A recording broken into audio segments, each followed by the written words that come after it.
తన భర్తని కాపాడుకునడానికి తను కడుపుతో ఉందని మర్చిపోయి తన భర్తను కూరగాయల బండి మీద నెట్టుకుంటూ హాస్పిటల్ దగ్గరికి వస్తుంది లక్ష్మి. హాస్పిటల్ దగ్గరికి వచ్చిన తర్వాత డాక్టర్ అని చెప్పేసి వర్షంలో తన భర్తను కాపాడుకునడానికి వెంటనే డాక్టర్ను పిలిపిస్తూ ఉంటుంది. డాక్టర్స్ అందరూ ఇక స్టెచ్ తీసుకొని వచ్చేస్తారు. వెంటనే ఆఖరి ప్రాణాలతో ఉన్న విహాన్ని ఎలాగైనా కాపాడమని చెప్తుంది.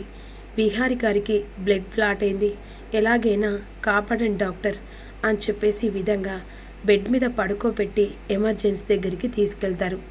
ఈలోపు లక్ష్మికి ఇక తను అంత సాహసంతో తన భర్తను కాపాడుకున్నందుకు తన కడుపులో బిడ్డ గురించి పక్కన పెట్టి వెంటనే ఆ నూకుడు బండి మీద తీసుకొని వస్తుంది.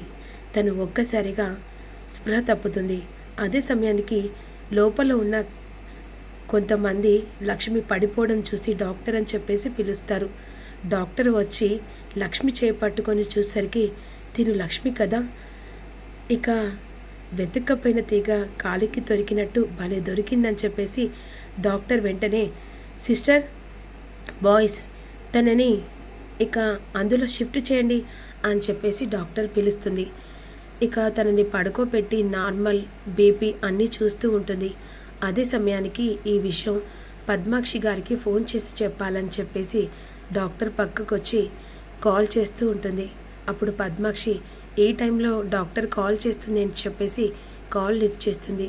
చెప్పండి డాక్టర్ ఏ టైంలో కాల్ చేశారని చెప్పేసి పద్మాక్షి డాక్టర్ని అడుగుతుంది. ఏం లేదండి, ఆ లక్ష్మి మన హాస్పిటల్కి వచ్చింది, ఇప్పుడు ఇక్కడే ఉంది అనేసరికి పద్మాక్షి షాక్ అయిపోతుంది. ఎలాగైనా సరే వెతుక్కపోయిన తీగ కాలికి దొరికినట్టు భలే దొరికింది లక్ష్మి, మీరు ఏం చేస్తారో నాకు తెలియదు, ఇక లక్ష్మికి ఇంజెక్షన్ ఇచ్చి ఆపరేషన్ అయ్యేటట్టు చేయండి, నేను ఇక్కడ ఓకే చేస్తాను, కాకపోతే మీ పాప పెయిన్స్ వచ్చినట్టు నాటకం ఆడితేనే ఇదే హాస్పిటల్ దగ్గర తీసుకొస్తేనే వర్కౌట్ అవుతుంది. సరే డాక్టర్, నేను ఎలాగైనా సరే ఈ నైట్ కల్లా దాని దగ్గరున్న బిడ్డ ఇక నా కూతురు పక్కకి రావాలి, నా కూతురు ఒళ్ళో చేరాలి, చెప్తున్నాను కదా మాట ప్రకారమే 7 నెలల కడుపుతో ఉన్న లక్ష్మికి ఈ ఇంజెక్షన్ ఇచ్చి తనకి పెయిన్స్ వచ్చి బిడ్డ హ్యాపీగా బయటకు వచ్చి నీ చేతిలో పెట్టేదాకా నాది రెస్పాన్సిబిలిటీ అని చెప్పేసి డాక్టర్ చెప్తుంది. ఈలోపు పద్మాక్షి కాల్ కట్ చేస్తుంది. అదే సమయానికి టీవీ దగ్గర సహస్ర ఉంటుంది. సహస్ర దగ్గరికి పద్మాక్షి వెళ్తుంది. ఏంటమ్మా? ఏం లేదే, నీతో మాట్లాడాలి. ఏంటమ్మా ఏం మాట్లాడాలి? చెప్పాను కదా రా అని చెప్పేసి రూమ్లోకి తీసుకెళ్తుంది. ఏంటమ్మా? ఏం లేదు, ఇప్పుడు నువ్వు పెయిన్స్ వచ్చినట్టు నాటకం ఆడాలి. ఏంటి? అవును. ఇప్పుడేంటమ్మా? ఇప్పుడు దానికి డేట్ కాదు కదా, ఎవరిదైనా సరే త్వరగా నువ్వు పెయిన్స్ నచ్చినట్టు నాటకం ఆడు. ఏం మాట్లాడుతున్నావమ్మా? అన్నీ నీకు తర్వాత వివరంగా చెప్తాను, చెప్పింది చేస్తావు కదా, అక్కడ టైం లేదు. ఇప్పటికిప్పుడంటే పెయిన్స్ అంటే అలా ఎలా? కడుపుతో ఉన్నవాళ్ళు ఎలా పెయిన్స్ తీస్తారు అలాగే తీ, సరేనా? త్వరగా కానీ త్వరగా నేను హాస్పిటల్ దగ్గర తీసుకెళ్ళాలి, టైం అవుతుంది, అర్థం చేసుకో, ఇప్పుడు నీకు వివరించి చెప్పేంత టైం లేదు. సరే అమ్మా అని చెప్పేసి అప్పటికప్పుడు పెయిన్స్ వచ్చినట్టు నాటకం ఆడుతుంది. సహస్ర అమ్మ నొప్పులు భరించలేకపోతున్నానమ్మా అనేసరికి చారుకేశవ మాటలు వింటాడు. ఏంటి వదిన, ఏం జరిగింది? చారుకేశవ, ఇక సహస్రకు పెయిన్ స్టార్ట్ అయ్యి వెంటనే హాస్పిటల్ తీసుకెళ్ళాలి. అయ్యో వదిన, ఇంట్లో కూడా సమయానికి ఎవ్వరు లేదు కదా. సరే వదిన వెళ్దాం పదా అని చెప్పేసి చారుకేశవ కారు తీసుకొని వస్తాడు. వెంటనే హాస్పిటల్ దగ్గరికి తీసుకొస్తారు. స్ట్రెచర్ మీద కూర్చోబెట్టి సహస్రను లోపలికి తీసుకెళ్తూ ఉంటారు.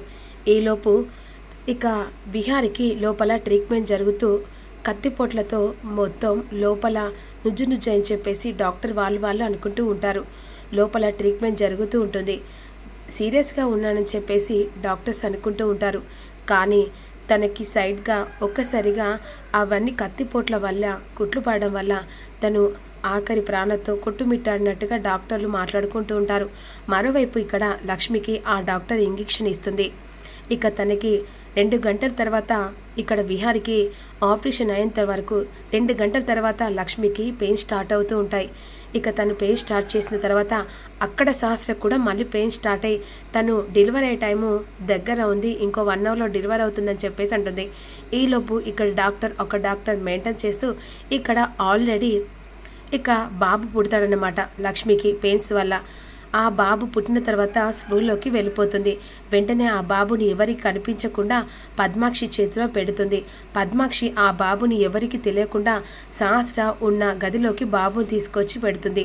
ఇక మరోవైపు ఇక్కడ ఊహించిన ట్విస్ట్ ఏంటంటే ఆల్రెడీ ఒక బాబు బయటికి వచ్చిన తర్వాత ఇక లోపల ఉన్న 2 కమల పిల్లలన్నమాట. ఆల్రెడీ లక్ష్మికి మళ్ళీ బాబు పుడతారు. కానీ ఇక్కడ అసలు డాక్టర్కి తెలియదు. ఎందుకంటే ఈ విషయం తెలిస్తే పెద్ద ఇష్యూ అవుతుంది, పోలీసులు కేసులు అని చెప్పేసి వెంటనే సీసీ కెమెరాలు ఆఫ్ చేయించి ఆ బాబును ఇక వెంటనే పద్మాక్షి చేతిలో పెడుతుంది. పద్మాక్షి లక్ష్మి కొడుకు అని చెప్పేసి ఇక సహస్ర పక్కన పడుకోబెడతాడు. ఇక్కడ తెర మీద నాటకం క్లీన్గా సరిపోతుంది. కానీ లక్ష్మికి 2 కమల పిల్లలు కాబట్టి ఆ బాబుని తీసి వేరే డాక్టరు పక్కన పడుకోబెడుతుంది. 2 పుట్టిన విషయం ఆ డాక్టర్కి తెలియదన్నమాట. ఇక ఈలోపు లక్ష్మి కాస్త మెలకు వస్తూ ఒక్కసారిగా జరిగిన విషయం అంతా గుర్తు చేసుకుంటుంది. ఎందుకంటే విహారి అక్కడ పడి ఉండడం, తన భర్తను కాపాడడానికి హాస్పిటల్ తీసుకెళ్ళి రావడం, ఇలా ఒక్కసారి లేచి చూసరికి పక్కన బాబు ఉంటాడు. అసలు నేను ప్రెగ్నెన్సీతో ఇలా కావడం ఏంటి? ఇక మీకు 7 నెలల్లో మీరు బాబును కన్నారండి. ఎందుకంటే చాలా క్రిటికల్గా అయింది. మీరు ఆఖరి ప్రాణాలతో ఇక మీ బాబు నీ ప్రాణాన్ని కాపాడి తను కూడా ఆయుష్గా బ్రతికారండి అనే విధంగా సిస్టర్ చెప్తూ ఉంటారు. బాబుని చేతిలో ఎత్తుకొని ముద్దాడుతూ ఉంటుంది. వెంటనే విహారి గుర్తొస్తారు. ప్లీజ్ సిస్టర్, ఒక్క నిమిషం చిన్న హెల్ప్ చేస్తారా? చెప్పండి. ఏం లేదండి, పక్క వార్డులో నా భర్త విహారి ఉన్నాడు. ఇందాక నేను హాస్పిటల్ తీసుకొచ్చాను, చూశానండి. తను ఎలా ఉన్నాడో కనీసం చెప్తారా? ఇప్పుడు వచ్చి చూసేంత సిచ్యువేషన్లో లేదు.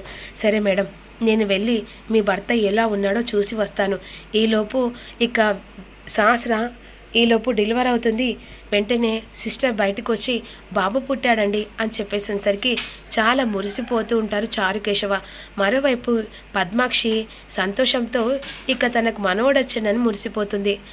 ఇక ఈలోపు యమున వసుధ ఇంటికి వచ్చేసరికి ఎవరూ కనిపించదు. పండు ఇక వీళ్ళంతా ఏరనేసరికి అమ్మ ఇక సహస్రమ్మకు నొప్పులు స్టార్ట్ అయ్యమ్మా, హాస్పిటల్ దగ్గర తీసుకెళ్లారు. ఏంటి పండు ఏమంటున్నావు? అవునమ్మా, త్వరగా వెళ్ళండి, అక్కడ ఏటవుతుందో ఏందో అని చెప్పేసి పండేసరికి హాస్పిటల్ దగ్గరికి సుధా ఉన్ను యమున వస్తారు. ఇక ఈలోపు ఏమైంది వదిన? ఇక సహస్రకు ఏ ప్రమాదం అయితే లేదు కదా? లేదు, నీకు వారసుడు వచ్చాడు, నాకు మనవడొచ్చాడు. ఏమంటున్నా? అవును అవును యమున అని చెప్పేసి ఇక బాబు ఎత్తుకొని వచ్చి సిస్టర్ వీళ్ళ చేతిలో పెడుతుంది. వెంటనే ఆ బాబుని చూసి ఇక తన కొడుకులా ఉన్నాడని చెప్పేసి మురిసిపోతూ ఉంటాడు. మా అన్నయ్య తిరిగి మళ్ళీ నా ఇంట్లో అడుగు పెట్టాడు, మా అన్నయ్య వచ్చాడని చెప్పేసి పద్మాక్షి అనుకుంటూ ఉంటుంది. ఇక్కడ లక్ష్మికి కమల పిల్లలు పుట్టిండు. ఒక కమల పిల్ల ఇక సహస్ర దగ్గరికి వెళ్ళారని లక్ష్మికి తెలియదు. ఇక ఇక్కడ విహారి కోసం అని కంగారు పడుతున్న లక్ష్మికి ఒక సిస్టర్ హెల్ప్ చేస్తుంది కదా, ఆ సిస్టర్ వెంటనే విహారి దగ్గరికి వెళ్ళి చూస్తుంది. విహారి కాస్త స్పృహ తప్పి ఉంటారు. డాక్టర్ని వెంటనే ఆ సిస్టర్ అడుగుతుంది. ఇక తను ప్రాణాలతో ఆఖరి ప్రాణాలతో ఉన్నాడు. ఆల్రెడీ బ్లడ్ సగానికి సగం పోయింది. తను ఆఖరి ప్రాణాలతో ఉన్నాడంటే అట్లీస్ట్ తను కోమాల స్టేజ్ దాకా ఉన్నాడు. చెప్పలేం, తను స్పృహ వస్తేనే బ్రతుకుతాడు, లేకపోతే కోమాలకు వెళ్ళిపోతాడు అని చెప్పేసరికి ఇక్కడ సిస్టరు లక్ష్మి దగ్గరికి వచ్చి ఇక తను ఓకే మేడం, కాకపోతే తనకి స్పృహ లేదు, చాలా కత్తిపోట్లు పడ్డాయి కాబట్టి తను కోలుకునడానికి టైం పడుతుంది. కాకపోతే చిన్న ప్రాబ్లం వచ్చింది, అతను కోలుకుంటే పర్లేదు, కోలుకోకపోతే కోమాలకు వెళ్తారని చెప్పేసి డాక్టర్స్ అనుకుంటున్నారు.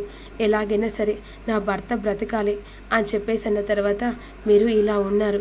ఇప్పుడు డెలివరీ అయిన టైం, అంతేకాకుండా మీరు స్ట్రెయిన్ కావద్దు, మళ్ళీ మీకే ఎఫెక్ట్ పడుతుంది మేడం అనే విధంగా సరికి బామ్మకు తెలిసిపోతుంది. బామ్మ వెంటనే సిరి దగ్గరికి వస్తుంది. ఇక అమ్మ సిరి, అమ్మ మా సిరి ఎక్కడుందమ్మా? అదిగో ఆ రూమ్లో అనేసరికి వెంటనే బామ్మ సిరి దగ్గరికి వెళ్తుంది. ఏంటమ్మా అసలు ఏం జరుగుతుంది? నువ్వు ఇప్పుడు బాబుని కనడం ఏంటి 7 నెలలప్పుడు? అసలు ఏంటమ్మా అనేసరికి ఏమో తెలియదు బామ్మ, ఏం అర్థం కావట్లేదని ఇక లక్ష్మి కంగారు పడుతుంది. ఈలోపు మళ్ళీ రౌండ్కి వస్తుంది డాక్టర్. ఎలా ఉంది అనేసరికి పక్కన బాబు ఉంటాడు కదా, ఆ బాబుని చూసి ఇప్పుడు పద్మాక్షికి ఇచ్చిన డాక్టరే మళ్ళీ లక్ష్మిని టెస్ట్ చేయడానికి వస్తుంది. బాబుని చూసి షాక్ అయిపోతుంది. ఇదేంటి అంటే 2 కమల పిల్లలు పుట్టారనమాట. వద్దులే, ఇప్పుడు ఆవిడకు చెప్తే మళ్ళీ లేనిపోంది. సరే ఇప్పుడు ఆ ఒక బాబు అయితే తన చేతికి వెళ్ళారు కదా అని మనసులో అనుకుంటుంది. ఏంటమ్మా డాక్టర్ అమ్మ 7 నెలల ఇలా కనడం ఏంటి? బాబుకి ఏ ప్రమాదం ఉండదు కదా? అయ్యో ఏం కాదమ్మా, 7 నెలల కనంత మాత్రాన బాబుకి తల్లికి ఏ కాదు, వాళ్ళే హ్యాపీగా హెల్తీగా ఉంటారు. మీరు కంగారు పడకండి లక్ష్మి గారు, మీరు ఎంత కూల్గా ఉంది, ఎంత టెన్షన్ పడకుండా ఉంటేనే బాబు మీద ఎఫెక్ట్ పడుతుంది. అలా అని చెప్పేసి మీరు కాస్త రిలాక్స్గా ఉండాలి అని చెప్పేసి ఒక ఇంజెక్షన్ ఇస్తుంది. కాస్త స్పృహ తప్పి ఇక తను నిద్రలోకి జారిపోతుంది. ఈలోపు వెంటనే బాబు పుట్టాడని యమున ఇక అందరు కలిసి చాలా సంతోషపడతారు కదా. ఆ సమయంలో సహస్రకు మెలకు వచ్చినట్టు నాటకం పడుతుంది. మెలకు వచ్చి చూసరికి పక్కన బాబు ఉంటాడు. బాబుని చూసి ఇక సహస్ర మురిసిపోతూ ఎత్తుకుంటుంది. అమ్మ నా బాబమ్మ చూడమ్మా ఎంత ముద్దుగున్నాడో అనే విధంగా అంటుండగా ఇక ఈ సంతోషపడుతున్న సహస్ర ఈ విధంగా అడుగుతుంది. ఏంటమ్మా తను ఇప్పుడే డెలివరీ అయిందా? ఇప్పుడే కందా? తను ఎవరనుకుంటున్నావు? ఎవరమ్మా? ఆ లక్ష్మికి పుట్టిన బిడ్డ. ఏం మాట్లాడుతున్నావమ్మా?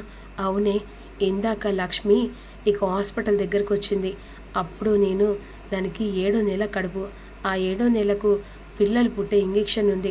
త్వరగా కడుపులో బిడ్డ బయటికి రావడానికి డాక్టర్తో మాట్లాడి ఆ ఇంజెక్షన్ ఇప్పించాను.